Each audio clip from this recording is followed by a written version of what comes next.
بسم الله الرحمن الرحيم الحمد لله رب العالمين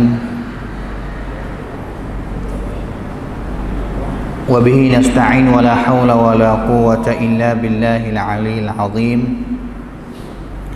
الحمد لله الذي من على من يشاء من عباده بطلب العلم الشرعي وذلك فضل الله يؤتيه من يشاء والله ذو الفضل العظيم وصلى الله وسلم على القائل من يرد الله به خيرا يفقه في الدين وعلى آله وصحبه ومن تبعهم بإحسان إلى يوم الدين أما بعد فقد قال الله تعالى في كتابه الكريم أعوذ بالله من الشيطان الرجيم يرفع الله الذين آمنوا منكم والذين أوتوا العلم درجات وقال النبي صلى الله عليه وسلم من سلك طريقا يلتمس فيه علما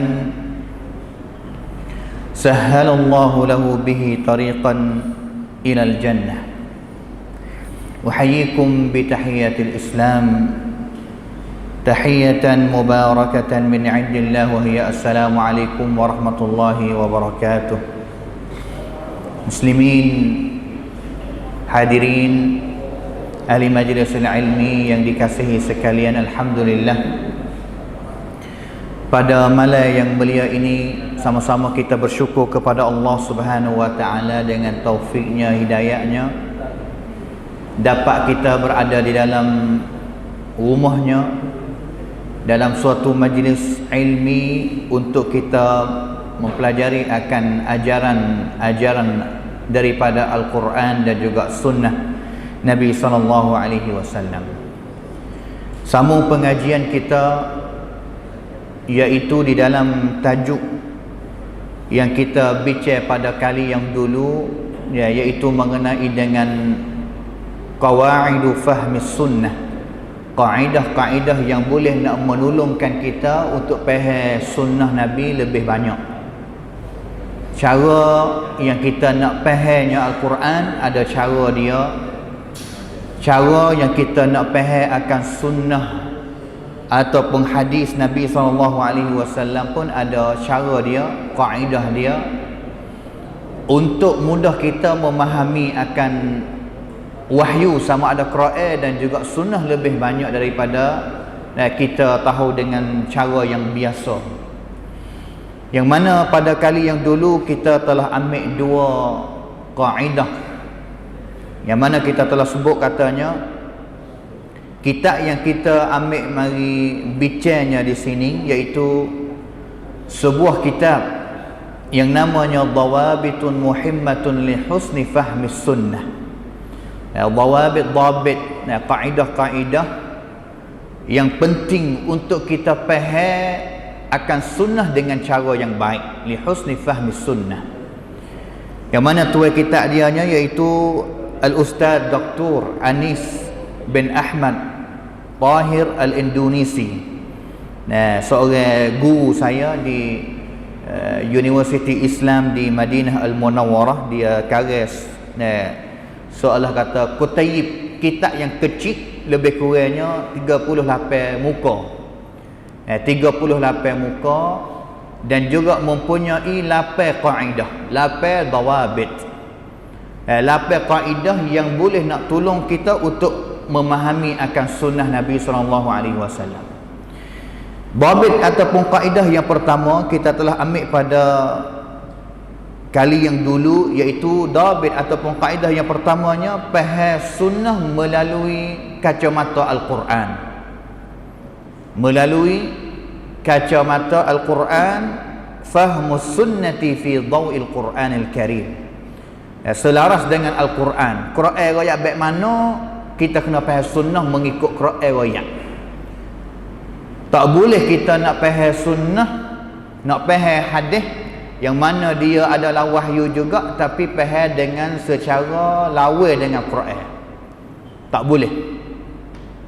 Kerana khija yang sebenar sunnah ada terhadap Qurannya, iaitu mubayyinatun syarihatun mufassalatun li kitabillah. Sunnah ni mari hadis-hadis Nabi, perkataan Nabi. Nah, mari ni kerja ideanya untuk nak kita faham akan kitab Allah Taala lebih laik, lebih detail orang panggil. Lebih detail. Dan juga dia adalah wahyu. Dia adalah wahyu. Tak akan nak boleh pelaga di antara as-sunnah. Sunnah adalah benda yang mari nak tafsir akan Quran, iaitu sunnah dengan Quran tak boleh nak pelaga. Benda yang nak mari tafsir dengan benda yang kena tafsir tak boleh nak pelaga. Nak lawan tak boleh. Ataupun dalam bahasa Arab orang kata nak berlaku ta'arud tak boleh. Apabila berlaku ta'arud, pelaga di antara sunnah dengan Al-Quran, boleh jadinya dua sebab. Boleh jadinya dua sebab yang kita telah sebut pada kali yang dulu. Sebab yang pertamanya hadis itu tak sahih dulu, maka dia pergi pelaga dengan Quran. Hadis tidak sahih. Kerana kita nak pergi royak kata Quran tak sahih tak boleh. Kita nak pergi royak katanya Quran, hadis yang pelaga dengan Quran, kita nak pergi royak kata Quran, sebab Quran lah yang tak sahih tak boleh. Kerana Quran itu adalah mutawatir. Tidak ada Quran mana yang sahih, tidak ada ayat Quran mana yang hasan, tidak ada ayat Quran mana yang dhaif, ataupun tidak ada ayat Quran mana yang maudhu', yang palsu. Tak ada seperti hadis. Maka sebab yang pertamanya hadis itu tak sahih, ataupun yang kedua kita faham tak betul. Kita faham tak betul. Faham tak betul. Maka cara yang boleh nak tolong kita fahamnya sunnah betul. Kerana ingatlah katanya sama ada wahyu Quran, wahyu sunnah murad. Isi makna dianya kena betul dengan apa yang Allah Taala hendaki dan juga Nabi SAW hendak. Tak boleh nak lawan di antara pahaman Nabi dan juga Allah Subhanahu Wa Taala di dalam Al-Quran dia. Maka kalaulah hadis mana nampak dia pelaga dengan Quran, nampak pelaga dengan Quran, maka boleh jadi hadis itu tak sahih. Maka boleh jadi hadis itu tak sahih, ataupun kita faham tak betul dengan apa yang Allah Taala kehendaki, ataupun Nabi SAW hendak. Sebenarnya contoh yang kita sebut di dalam tajuk ini ni beberapa hadis lah, 2-3 hadis jadi contoh. Di antaranya hadis yang sebut katanya kita dengan isteri kita ni haraplah kita ada musyawarah pergi mari periksa sengkalatkan. Tapi jangan apabila periksa ni jangan kita dengar belaka retina hadis. Tapi al-Imam As-Sakhawi sebut kata hadis itu tu batilun la aslalahu, iaitu maudhu' ataupun palsu. Dan juga dia gilawe dengan ayat Quran yang Allah Taala ayat katanya wa tasyawurin fala junaha alaihima. Musyawarah dan juga cari jalan keluar dua-dua orang, tok laki dan juga suami. Maka ayat Quran dengan hadis tu lawan. Ayat Quran tak boleh kita nak pergi dakwa kata ayat Quran ni tak sahih, tak boleh. Maka kena cek tengok katanya hadis itu tu sahih ataupun tidak. Maka dapat jawab katanya ulama sebut kata hadis ini adalah hadis yang batil. Dhabit yang kedua, cara yang kedua, kaedah yang kedua untuk kita memahami akan sunnah lebih betul, lebih baik, iaitu dengan cara kita hipung hadis yang kecek dengan tajuk yang sama, mari duduk satu tempat. Jam'u ahadithil mawdu'il wahid wal babil wahid fi makanin wahid. Ambil hadis, kalaulah hadis tu kecek mengenai dengan waktu semaya fardu 5 waktu. Masa semaya fardu 5 waktu. Maya zuhur ni masa mana? Maya asar masa mana?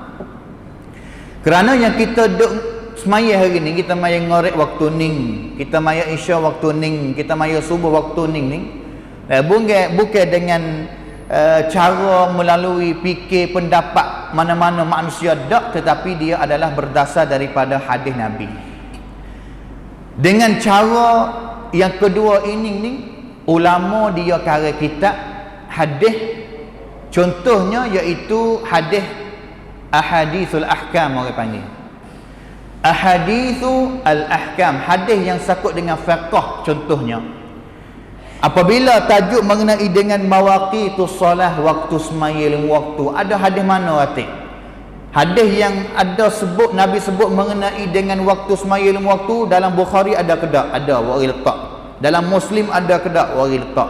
Dalam Abu Dawud ada ke tak? Wari letak. Wari hipung tak patula untuk kita faham dengan secara umum penuhnya. Kalaulah 10 hadis ni kita boleh tengok kata yang mana tak sama, yang mana lafaz dia tak sama, dan juga boleh tolong dia mari untuk kita faham lebih banyak. Kerana boleh jadi lafaz yang pertama ini kurang di mana-mana tempat, tapi ada lafaz yang kedua samnun tisong, sentang tisong, hak riwayat itu tu mari tolong wakwi kita faham, dan wakwi kita faham lebih banyak. Caranya kalau kita nak faham hadis Nabi banyak, kita kena ambil hadis semua tu mari hipung tak patullah. Dan juga contoh lagi nya, hadis mengenai dengan kita biasa belajar sebelum daripada ni, itu hadis mengenai dengan kunut subuh. Kita nak tahu jawab katanya kunut subuh ni, kesimpulan dia nya sunat dibuat ataupun tidak. Hadis ada ke tak? Cari hadis. Sama ada hadis yang sahih, mari letak satu. Sama ada hadis yang tak sahih, mari letak. Dan juga bicara tengok sosok katanya, akhir sekalinya faham betul ke tak betul hadis semua itu, hipung itu tu sahih ataupun tidak, barulah kita dapat jawab katanya akhir sekali benar itu disunat untuk kita buat ataupun tidak, iaitu dengan melalui hipung hadis yang kecek tajuk yang sama, mari letak tempat yang satu untuk kita faham. Ini cara yang kedua. Cara yang ketiga yang kita akan masuk pada hari ini, semua dalam kitab ni 8 kaedah. Hari ini kita akan ambil kaedah yang ketiga dan juga kaedah yang keempat. Kaedah yang ketiga dan juga kaedah yang keempat. Kaedah yang ketiganya, dia sebut katanya al-jam'u wa tarjihu baina mukhtalifil hadis. Apabila ada hadis di antara dua ataupun lebih banyak daripada dua hadis, nampak katanya pelaga.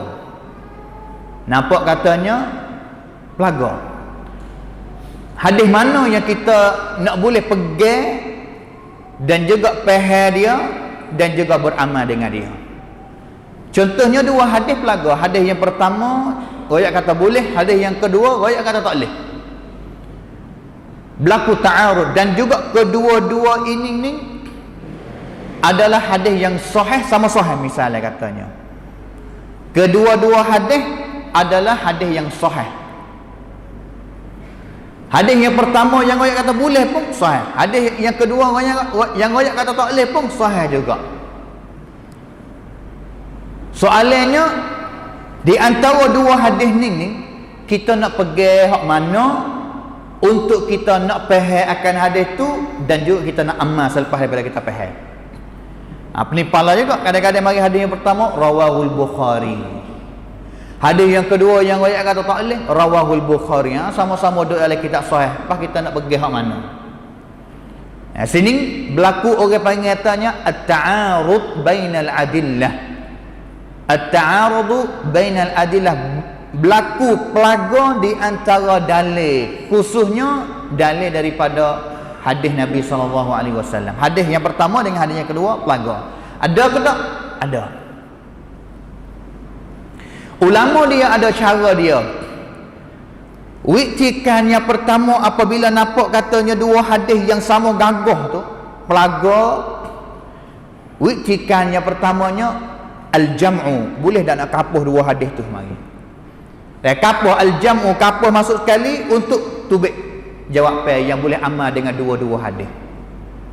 Ini yang pertama. Yang keduanya,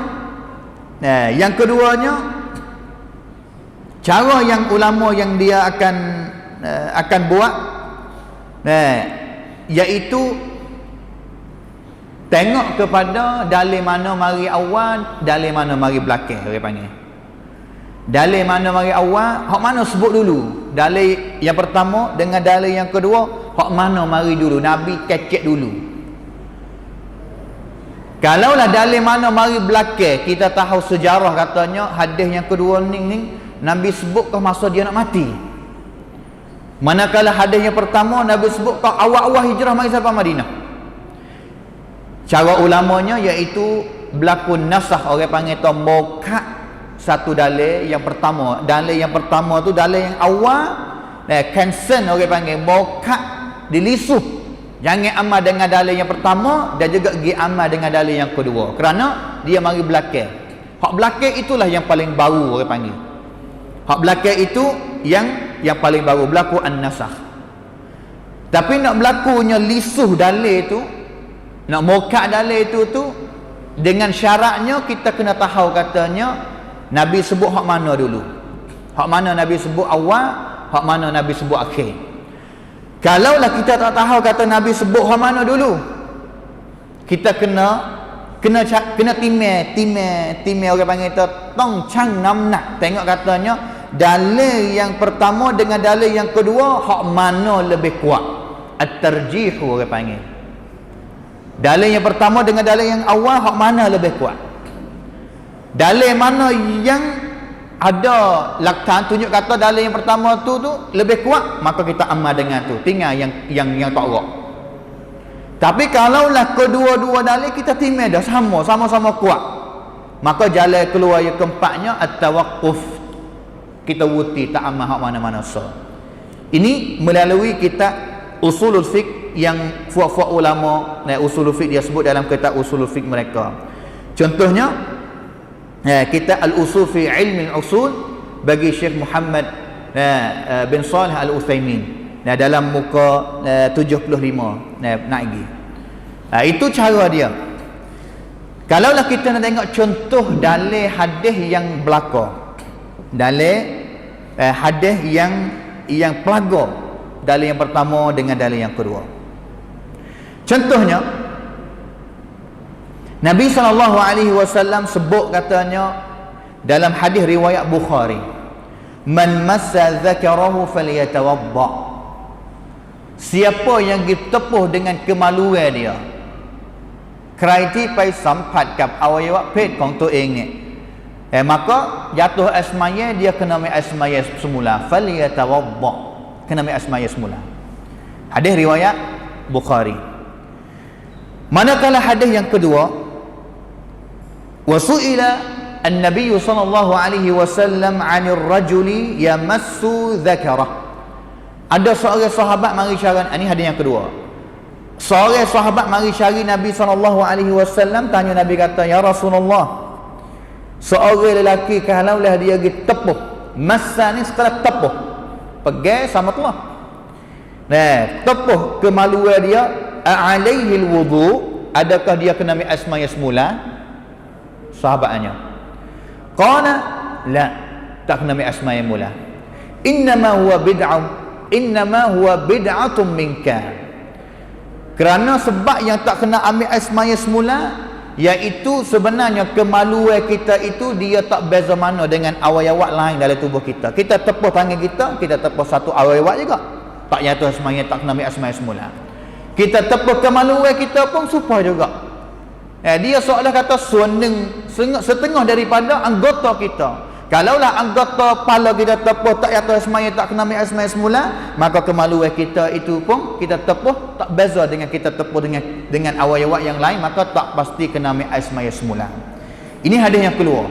Kalau kita tengok hadis yang kedua dengan hadis yang pertama, pelaga. Hak ni yang kata tepuh kena ambil asmaya semula, yang kedua tak kena ambil asmaya semula. Hadis yang keduanya adalah hadis yang pertama tadi riwayat Abu Dawud, Tirmizi, bukan Bukhari. Abu Dawud, Tirmizi, Ibnu Majah, An-Nasa'i dan juga Imam Ahmad.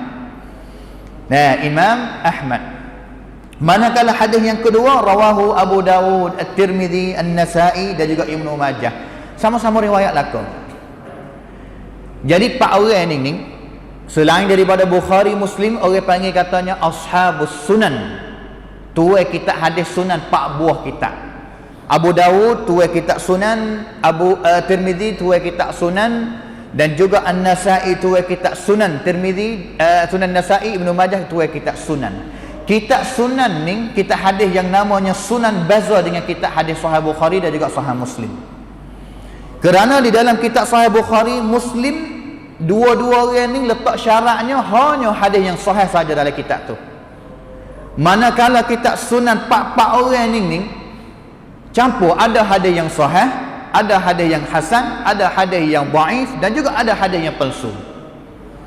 Maka bukan setiap hadis yang ada dalam kitab Sunan Abu Dawud ke, Sunan Tirmizi ke, Sunan Nasa'i ke, Sunan Ibnu Majah iaitu hadis yang sahih saja, tidak, bukan. Maka kalau kita tengok dua hadis ni sama-sama keras jugalah. Hadis yang pertama Abu Dawud riwayat juga, hadis yang kedua Abu Dawud riwayat juga. Nah tu. Maka ulama dia usaha mula-mula jalan yang pertama wiktikan rek. Ulama tengok song laktan wala menconkan lah ni. Ruangkan dai mai. Kapuh masuk sekali boleh tak?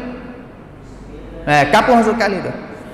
Maka jawapannya di dalam kitab Al-Usul fi Ilm Al-Usul bagi Syekh Al-Utsaimin ini dia sebut muka 70 ni fayurajjihul awwal li'annahu ahwat. Nah, tengok katanya dua dalil ni tak boleh nak kapuh, nak jamak, nak kapuh masuk sekali tak boleh. Dan juga nak lisuh, nak cancel mana-mana dalil tak boleh kerana tidak ada ilmu kata dalil mana mari awal, dalil mana mari yang akhir. Maka guna witikan yang ketiga cang namnak, tarjih orang panggil.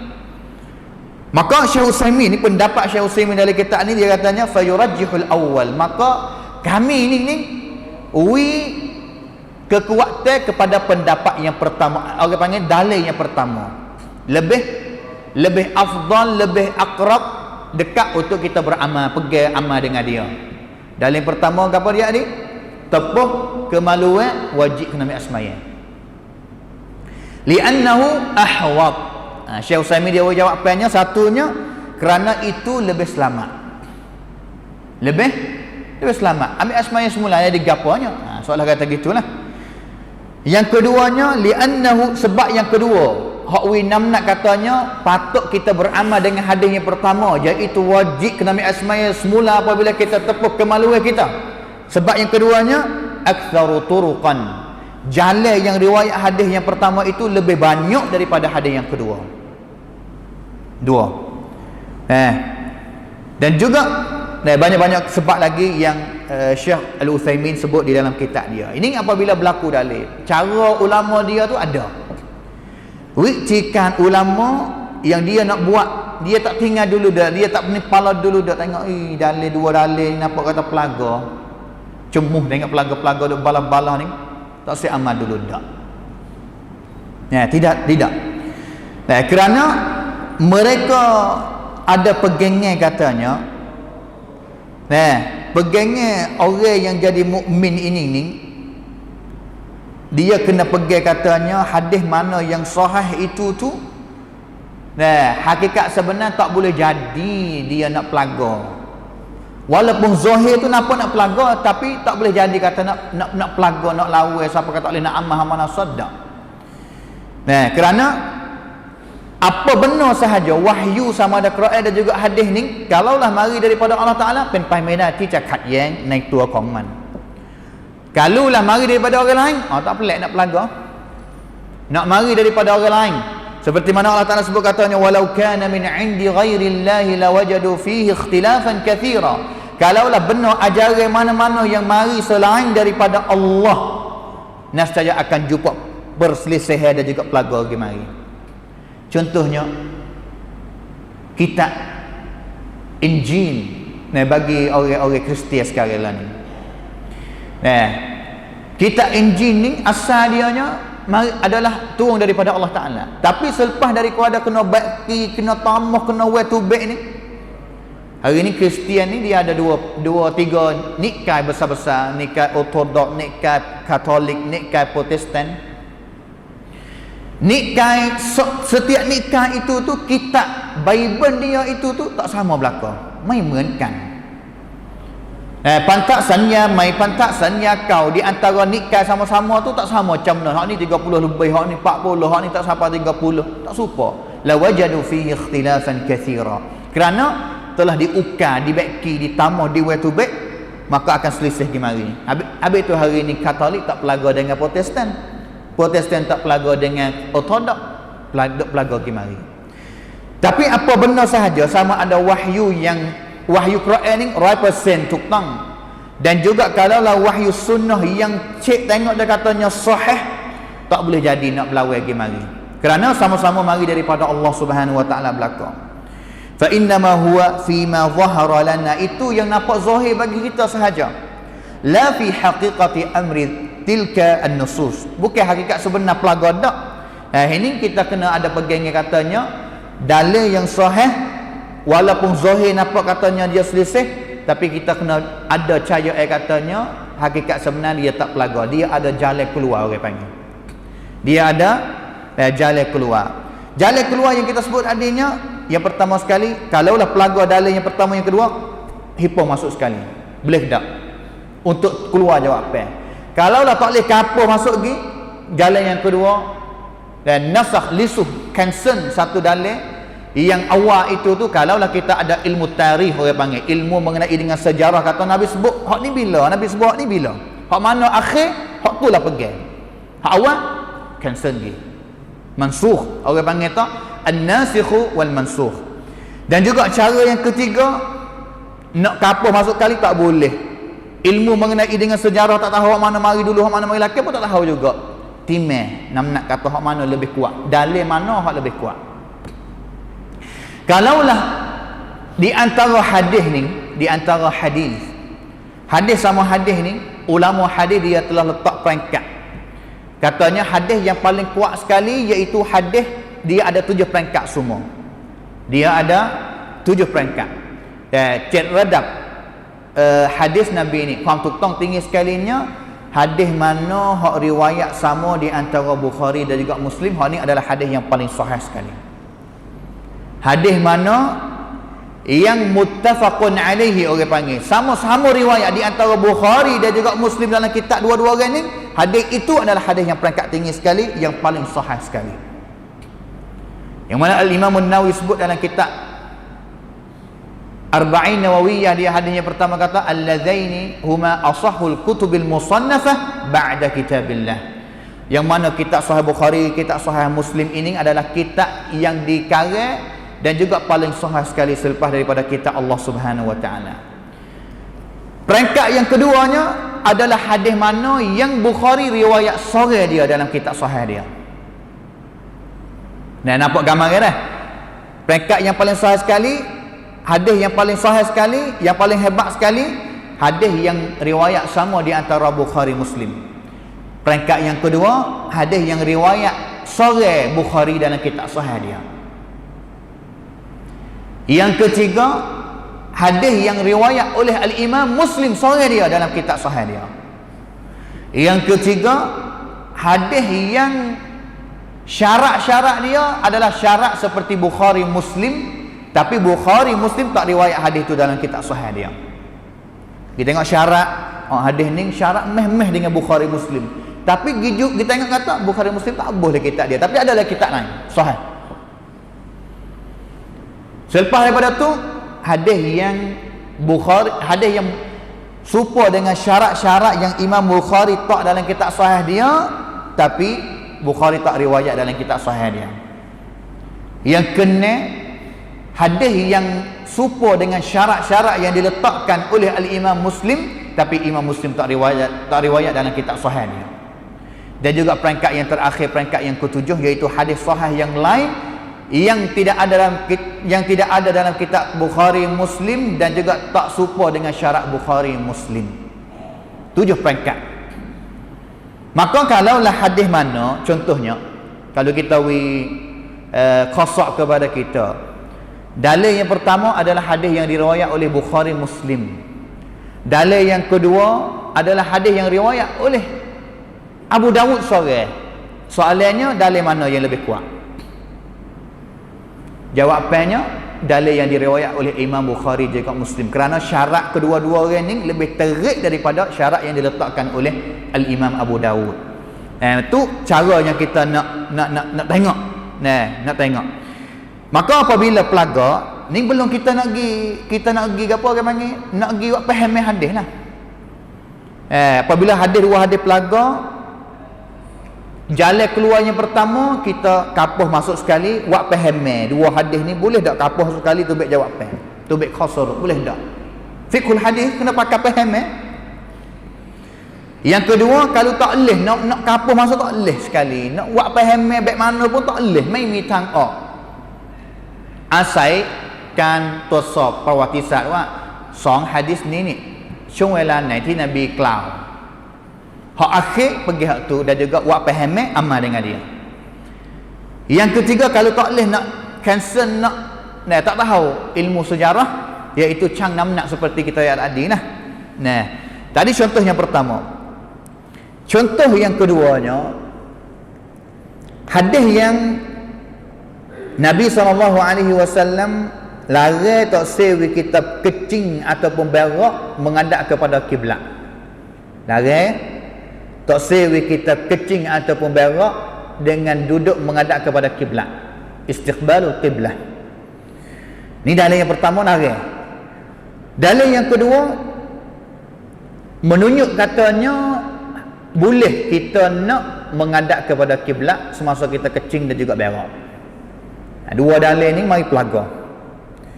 Maka dua dalil ni ulama boleh nak kapuh masuk sekali. Wak faham kata ada yang pertama Nabi larang, yang kedua Nabi yang kata harruh ni balah mana? Boleh jawab faham satu faham keluar tu mari katanya hadis yang pertama yang larang tak sewi kecing dan juga berak menghadap kepada kiblat ini iaitu apabila kita kecing dan juga berak di tengah-tengah padang pasir, al-khala. Dulu ni jamai tak ada, masa Nabi ni jamai tak ada. Jamai dalam bangunan dulu tak ada. Mana tempat mereka pergi kecing, pergi buat qada hajat? Tengah padang pasir. Tengah padang pasir, gali-gali kamu. Maka hadis yang pertama ulama yang katanya larang apabila kita pergi qada hajat sama ada besar ke halus di tengah-tengah padang pasir fil khala. Tetapi wal ibahatu tahmilu 'ala al bunyan. Manakala dalil yang kedua yang royak kata harruh tu apabila kita qada hajat di dalam tandah seperti maksud kita sekarang ni, yang mana jamak itu duduk di dalam bangunan, orang panggil united akan orang panggil tu jauh daripada mata orang dan juga tidak mudarat kepada orang. Ni ulama dia orang mana jamak buat faham satu faham tu lagi. Sutai dua-dua dalil ni boleh amal belaka. Kalau kita musafir pergi masuk dalam hotel malam apa ni, moleknya jangan kita kecing dan juga berak menghadap kepada kiblat. Tapi kalaulah kita nak masuk rumah, dalam rumah kita nak masuk nak orang panggil tu dalam rumah kita, jamai dalam rumah kita, nak buat jamai dalam rumah kita. Boleh kalaulah kita jamai kita tu apabila kita duduk dah tu menghadap kepada kiblat, boleh, ibahah. Tapi yang paling afdal jamai kita kalau boleh sengit lari daripada kiblat, itu lebih baik. Itu lebih afdal. Tapi kalau buat dah tu hukum dia apa? Ibahah, boleh.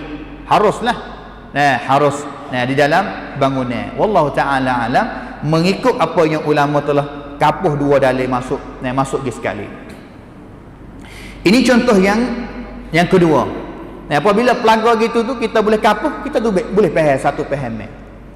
Satu faham yang boleh kita amal dengan dia habis-habis. Dalil mana lagi contoh dianya? Contoh hadis Jabir bin Abdullah radhiyallahu anhu mengenai dengan sifat haji Nabi sallallahu alaihi wasallam. Jabir dia katanya anna Nabi sallallahu alaihi wasallam shalla adh-dhuhra yaum an-nahri bi Makkah. Hari yang ke-10 Nabi buat haji ni, hari yang ke-10 iaitu yaumun nahr. Hari yang ke-10 Nabi maya zuhur di Mekah, makna kata di Baitillah. Ini dalil yang pertama. Dalil yang kedua, hadis Ibnu Umar, Abdullah Ibnu Umar radhiyallahu anhuma, anna an-nabiy sallallahu alaihi wasallam sallaha bi Mina. Ibnu Umar ni royak kata Nabi semaya zuhur hari 10 tu bukan di Mekah, Nabi maya di Mina. Dua tempat pelagar lah dua kita. Kalau kita tengoknya hadis yang pertama riwayat Muslim fi hadis Jabir at-Tawil. Riwayat Muslim sahih. Dalil yang kedua yang sebut kata Nabi maya Zuhur hari yang ke-10 tu, hari raya lah. Di Mina, hadis yang riwayat oleh Bukhari dan juga Imam Muslim, muttafaqun alaihi. Sama-sama kuat jugalah. Maka ulama guna witikan. Step tadi seperti tahu ya lah, kapuh dulu, boleh ke tak? Yang kedua, kalau tak boleh kapuh, tak boleh tubik mai qasaruk. Tengok hak mana mari belakang, mansukh muka dalil yang mana satu. Kalau tak tahu sejarah, guna cang namnak. Jadi witikan yang pertama ni ulama boleh kapuh masuk sekali. Fayajma'u bainahuma. Kapuh dalil tu nampak pelaga tu masuk mari, keluar jawab apa tu baik mari katanya bi annahu sallaha bi Makkah. Nabi maya di Mekah. Nabi maya di Mekah. Walamma Nabi maya Mekah dulu. Walamma kharaja ila Mina, selepas daripada maya di Mekah sudah tu keluar daripada Mekah untuk nak pergi kepada Mina, a'adaha biman fiha min ashabihi. Nabi masuk ke Mina, Nabi maya semula sekali lagi kerana Nabi tengok kata makmum ni duk nanti ya jadi tu imam. Maka semaya 2 kalilah Zuhur pada hari tu. Maka Abdullah bin Umar duduk di Mina, Jabir bin Abdullah duduk di Mekah. Tak pelik dah dua orang ni, dia tahu duduk tempat lain. Tapi orang yang tahu sekali boleh di akhir sekali Nabi celai ataupun royak ataupun ada mana-mana sahabat boleh royak lah katanya, dia duduk ruhaikan kata Nabi maya dah Zuhur, Nabi mari Mina, Nabi maya semula untuk tujuannya jadi tu imam kepada sahabat. Maka boleh jawab apa katanya maya fardu 2 kali tak ada apa-apa, boleh pahala. Sunat yang kedua, wajib yang pertama, yang kedua sunat. Kita maya ngorek isyak di masjid, talak bermain maya jamak ujian misalnya katanya. Klik di kampung. Sejak tepi rumah, oi kau mak isyak, wasa nak semaya semula. Masuk semaya semula tak ada apa-apa. Sunat boleh pahala.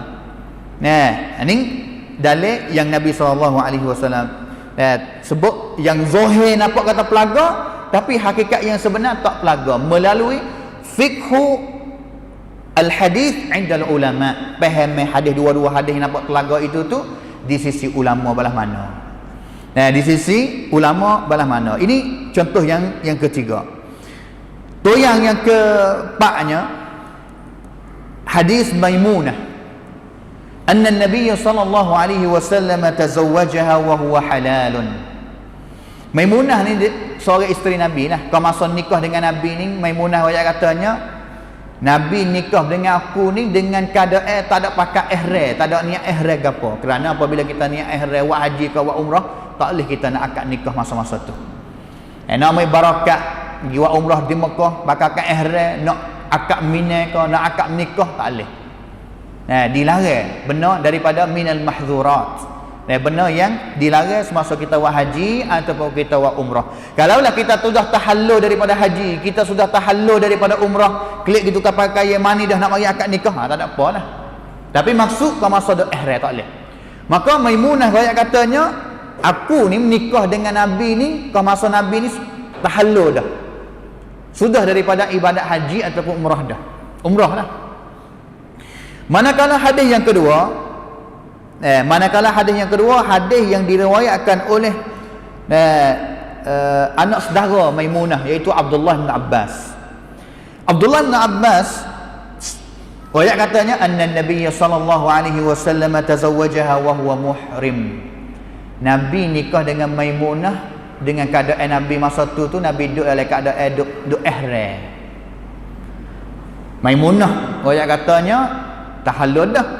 Abdullah bin Abbas ayat katanya dak, Nabi duduk dalam keadaan ihram lagi. Pelaga di antara dua dalil ni. Hadis Maimunah tadi rawahu Muslim. Hadis Abdullah bin Abbas tadi rawahu Bukhari dan juga Muslim. Sama-sama kerah belaka ni, sama-sama sahih belaka. Maka ulama ni dia nak kapuh masuk sekali tak boleh. Nak kapuh masuk sekali tak boleh. Dan juga tak boleh nak nasakh. Nak nasakh tak boleh, nak cancel mana-mana dalil tak boleh. Akhir sekalinya jawab pedalin ni ulama pakai witikan yang ketiganya, iaitu cang namnak, tarjih orang panggil. Tengok mana lebih kuat. Maka jawapannya farrajihu al-awwal. Yang paling nampak katanya kuat sikit tu, walaupun sama-sama duduk dalam kitab sahih belaka dua-dua tu, tapi yang nampak kata kuat laginya iaitu hadis yang pertama, hadis Maimunah. Apa? Lianna Maimunata sahibatul qissah. Kerana Maimunah ni dia adalah cau sao sendiri, pen cau khong rương rau. Cau khong rương rau ni yom tong ru di kuat. Orang tua kisah ni lebih tahu lah daripada Abdullah bin Abbas yang bukan tua cerita tu. Kerana orang yang menikah dengan Nabi Maimunah sendiri, dan juga orang yang riwayat hadis yang pertama Maimunah sendiri. Dalam pepatah Arab dia katanya sahibul baiti adra bima fihi. Saya orang luar rumah mai depan cau khong ban dengan cau khong ban. Tuan rumah lah yang lebih tahu lagi katanya dalam rumah ni ada gapo ratiknya. Orang luar rumah tak tahu katanya mari duk mana, jamai duk celah mana. Hak tahu rumah molek kata dalam tu balik pasal mana, tuan rumah.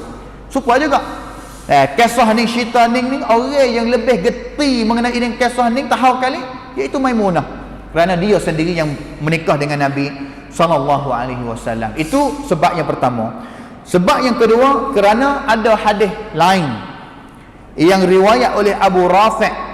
Riwayat katanya Nabi menikah dengan Maimunah wa huwa halalun, dan juga aku tu jadi saksi di antara Nabi dan juga Maimunah. Mari sanap senun, mari penpayan. Hadis yang kedua.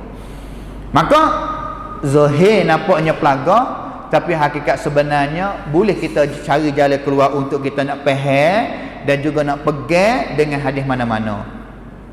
Contoh mana lagi? Contoh yang keempat dah.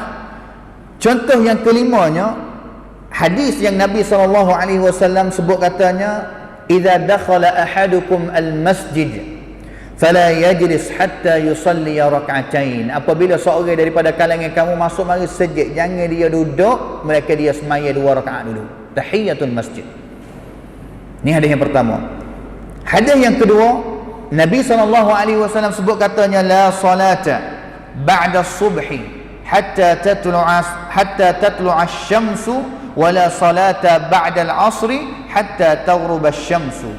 Tidak ada semaya selepas daripada kita sudah semaya subuh sehingga matahari naik, dan juga tidak ada semaya selepas daripada kita semaya asar sehingganya matahari turun. Jadi hadis yang pertama ni iaitu Nabi menggalakkan kita untuk kita mayat tahiyatul masjid mana-mana masa, umum, luah. Tahiyatul masjid. Kerana idza dakhala ahadukum al-masjid, boleh ada kita masuk petang, kita masuk masa mana-mana. Masuk kita tak tentu kata masuk. Tapi dalam hadis ni fahamnya masuk bila jangan duduk, mereka semaya 2 rakaat. Tapi hadis yang kedua mari lari 2 masa. Satunya di antara sudah maya subuh siapa? Duha lah mudah-mudah. Jangan maya mana-mana semaya. Dan juga selepas semaya asar sampai kepada maghrib, jangan semaya mana-mana semaya. Hadis ni canggah ge mari, lawa ge mari. Lawa ge mari. Kalau mengikut seorang tok guru saya di Madinah juga, Syekh Abdul Muhsin Al-Abbad, dia tok guru besar lah. Umur sekarang hampir 100 tahun dah duk ngajar lagi di dalam Masjid Nabawi, duk tak kata tolak umur tua dah. Dia katanya ada soalan yang nak murid tanya ke masa dia mengajar Sahih Bukhari, Sahih Muslim. Soalan seperti inilah. Katanya jawab apa akhir sekali ni kami nak buat balas mana apabila hadis pelaga pasal ni. Syekh Wayat katanya amrun wasi'.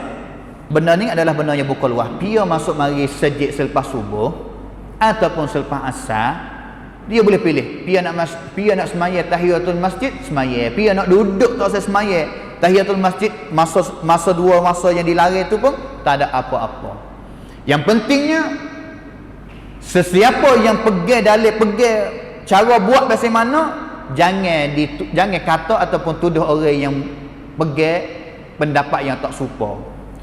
Boleh jadi orang pegang nak amal dalil yang pertama, masuk mana-mana, masuk bahasa misalnya kata masjid, dia maya tahiyatul masjid. Tapi kita yang pergi dalil yang kedua, kita nak pergi lari dia, tak boleh semayang ni sebab Hasan Nabi lari, tak boleh. Kerana dia ada dalil di sisi dia dan juga kita ada dalil di sisi kita. Pakat-pakat buka hati yang luas. Ini mengikut Syekh Abdul Muhsin Abbad. Mengikut kita Al-Usul fi Ilm Al-Usul bagi Syekh Al-Utsaimin, dia sebut katanya fatajuzu tahiyatul masjid fil awqatin manhi an umumi salati fiha. Nah, tak ada gapo lah. Nah, boleh harus kita nak semaya tahiyatul masjid pada masa yang dilarang. Wa innama rajjahna dhalika li anna takhsis umum الثاني قد ثبت بغير تحية المسجد كقضاء المفروضة وإعادة الجماعة فضعف عمومه. Jawab Syekh Utsaimin pun tak ada gapo dah. Kalaulah kita semaya dengan maya pada masa yang larang tapi ada sebab zatus sabab orang panggil.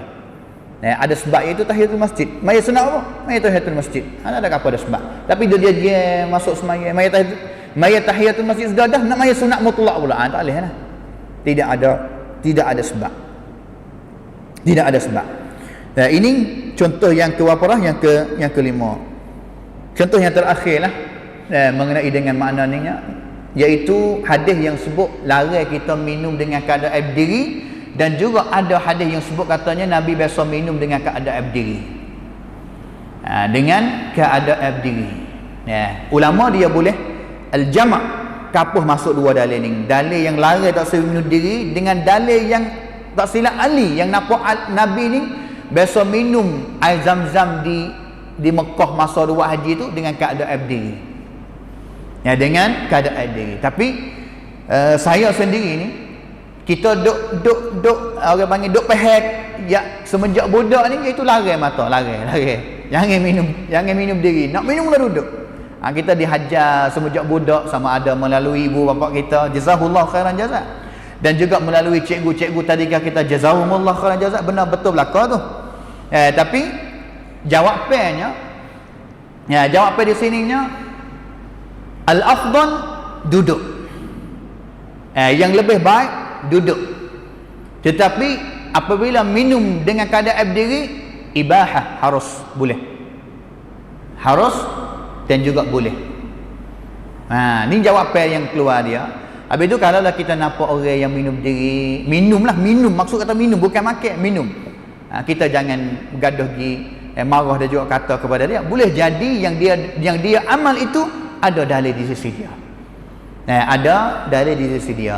Tapi sebab yang ulama yang katanya al-afdal lebih baik iaitu berdiri, iaitu duduk, kerana kebanyakan Nabi ni duduk semasa diri. Kebanyakan Nabi ni duduk semasa diri.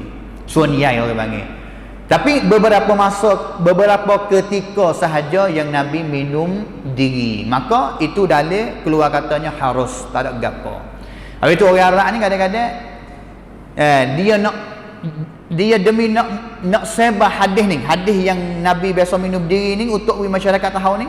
Biasa orang Arab saya tengok orang Morocco tak silap, dia minum diri, dia kuama, dia tulis hadis. Lek bawah tu katanya suatu masa Nabi biasa minum diri, dan juga hadis itu adalah hadis yang sahih. Dia tepek untuk masyarakat tahu katanya sebenarnya masalah ini boleh kedua-dua. Walaupun al-afdal lebih baik iaitu kita duduk. Satu lagi contoh yang terakhirnya, Nabi larang tak sebab kita kecing dengan keadaan berdiri.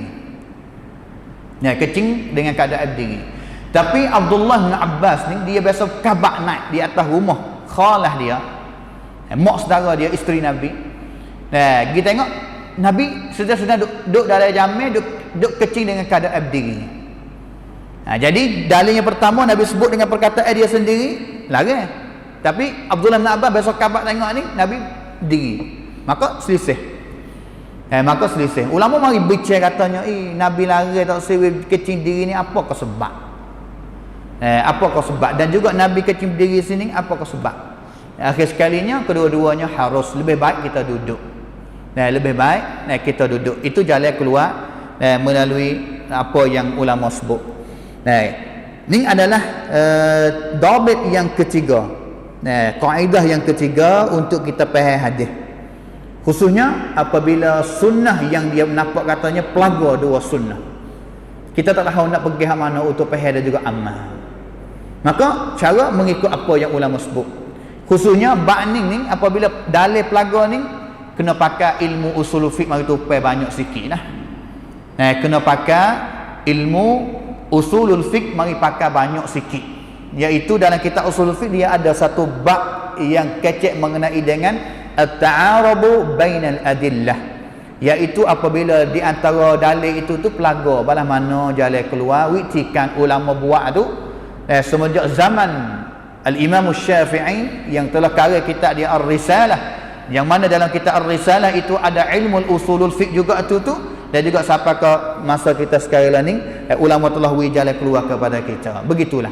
Maka agak kata hari ni dapat satu kaedah sahajalah dengan masa yang terhad. Kita akan sambung pada kali yang ke depan, iaitu kaedah yang keempat, ma'rifatun nasikhi minal mansukhi minal hadis. Kita nak kenal hadis mana yang mari nak lisuh dan juga hadis mana yang dilisuh cancel. Yang cancel tu balah mana kita akan bicara dengan secara detail. Dan juga kaedah yang kelimanya, nak faham juga hadisnya, caranya, iaitu kita kena tahu kata hadis ni sebab-sebab gapo Nabi boleh sebut. Sahih kongkan, sahih kalau Quran ni asbabun nuzul, turun sebab apa? Kalau hadis ni asbabul wurudil hadis orang panggil. Sebab Nabi sebut hadis ni apakah hikmah berlaku menyebabkan Nabi kena sebut hadis ni tu hari. Kadang-kadang hikmah itu tu benda yang berlaku itu tu boleh wakwi kita ni faham hadis lebih banyak. Wakwi kita faham hadis lebih banyak lagi, insya-Allah. Kita sambung pada kali yang ke depan. Waffaqanallahu wa iyyakum lima yuhibbu wa yardah. Wa sallallahu ala nabiyyina Muhammad wa ala alihi wa sahbihi ajma'in. Subhana rabbika rabbil izzati amma yasifun wa salamun alal mursalin walhamdulillahi rabbil alamin. Wassalamu alaikum warahmatullahi wabarakatuh.